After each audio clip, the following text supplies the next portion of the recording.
Hi, music fans. Welcome back to the channel. I'm your host, Steven, and thank you so much for tuning in. Went Boxing Day shopping yesterday. It's been quite a while since I've done that. Went to a record store in Montreal called Sunrise Records, and I was looking for a few things. They didn't have what I was looking for, but I found something else, and I'm pleasantly surprised with this purchase. Um, it's an album from David Bowie that I bought years ago. Was not a diehard fan of that album. I got rid of it. But every time I have a compilation, I put one or two of these tracks on my playlists, or if I buy a greatest hits package from Bowie, there's always one on there, and I go, I really like this song. And I've been hearing about the Loving the Alien box sets, that they've changed some of this instrumentation on here, and I was very curious on this. So I picked up Never Let Me Down. I believe the hit singles off here were Day In, Day Out, Time Will Crawl, and the title track, Never Let Me Down. This sold roughly about 820,000 copies worldwide, so not a humongous hit for Bowie. I know at one point, I think he mentioned himself, he's not a fan of this album. He's even removed the track called Too Dizzy off this edition. This is a 2018 apparently. I know there's supposed to be these different remastering techniques for them. There's one off Loving the Alien where the it's a more of a rawer sound and not so much of the 80s drumming or the synthesizers. This one here I think is just a strictly a remaster, and I think there is a tweaking on the instrumentation because this was actually remastered by Ray Staff, and I played this yesterday and I was thoroughly enjoying this. It sounded a lot more warmer. The instrumentation was a lot more crisper, and I fell in love with this album all over again. And it was like hearing a different album. I thoroughly enjoyed it, and I'm gonna go. Obviously, I think the first side is the strongest. You have all the songs that I know and I remember. Day In, Day Out, Time Will Crawl was usually on greatest hits packages. Never Let Me Down is usually I think on a greatest hits package.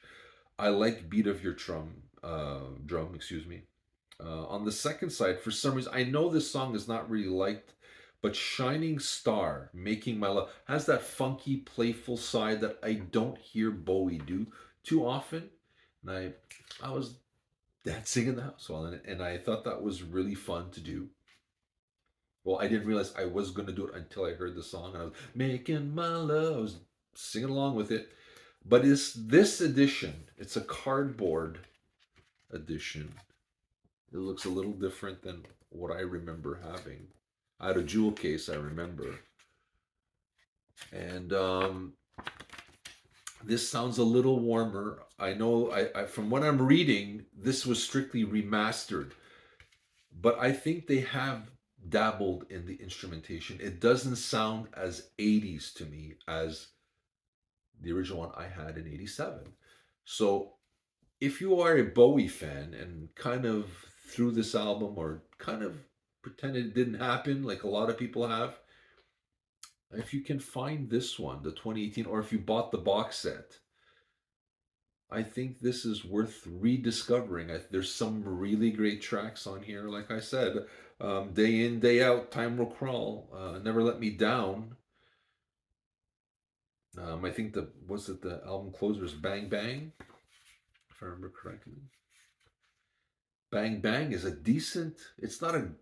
I'm not saying it's a Bowie classic here, but for this album, it ends the album nicely. And again, whatever they've done to this edition, it's warmer. It feels. It sounds better. It sounds like just a better rounded album. And I urge any Bowie fans, or if you just want to hear something different from Bowie, I mean, as much as I like, Station to Station, sometimes I want to hear something else. And like I said, every time I bought a compilation, I go, oh, I like Day In, Day Out. I like, Time Will Crawl. Where's this album? How come, And then I go, oh yeah, I got rid of this album years ago because I didn't like it at the time. But this edition here has changed my mind on it, and I think I still wish he would have left Too Dizzy on here because I'm curious as how they would have fixed it. But apparently, he really does not like this song, or he didn't like this song. So he's removed it off the subsequent reissues and remastering of this. So if you're wondering, there's a track missing, there is. But I highly recommend you give this a second chance. If you can, look for the 2018 remaster or the one from Loving the Alien box set. I think it's called Loving the Alien. Forgive me if I'm saying the wrong title. It's just off the top of my head. I heard that they changed again the instruments so it sounds warmer, raw, a little bit more like a Tin Machine album. A tinge of that on there. Again, Never Let Me Down, released in '87. Do yourself a favor, look for the 2018 remaster. It sounds a lot better and it deserves a rediscovering.